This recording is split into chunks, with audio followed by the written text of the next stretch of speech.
بسم اللہ الرحمن الرحیم۔ آج جمعے کا دن ہے، بہت مبارک دن ہے۔ آج میں آپ کو ایک وظیفہ بتانے والی ہوں، رزق میں برکت اور رزق میں اضافے کا وظیفہ۔ آج ہم آپ کے لیے رزق میں برکت کے اضافے کا ایسا طاقتور وظیفہ لے کر حاضر ہوئے ہیں جس کو کرنے کی برکت سے اللہ تعالیٰ آپ کے رزق میں بے انتہا برکت عطا فرمائیں گے۔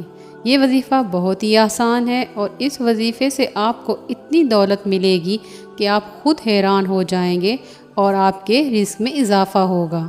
آپ نے یہ وظیفہ خاص جمعہ والے دن کرنا ہے۔ دن میں آپ نے نیت کر لینی ہے، کیونکہ اعمال کا دار و مدار نیتوں پر ہوتا ہے۔ جب تک آپ پورے یقین کے ساتھ یہ وظیفہ نہیں کریں گے تب تک آپ کے رزق میں اضافہ نہیں ہوگا۔ سب سے پہلے آپ نے وضو کر لینا ہے، اس کے بعد جمعہ نماز پڑھ کے آپ نے یہ وظیفہ کرنا ہے۔ 21 بار سورہ فاتحہ، 21 بار آپ نے سورہ کوثر پڑھنی ہے۔ اس کے بعد آپ نے 41 بار سورہ اخلاص یہ سورہ پڑھ کے آپ نے اول و آخر درود شریف 11 مرتبہ پڑھ لینا ہے۔ یہ سب پڑھ کر دعا مانگیں، انشاءاللہ رزق کے دروازے کھلیں گے۔ یہ عمل ہر جمعہ کے دن آپ کرتے رہیں، انشاءاللہ اللہ پاک آپ کے رزق میں اضافہ اور برکت ضرور فرمائیں گے۔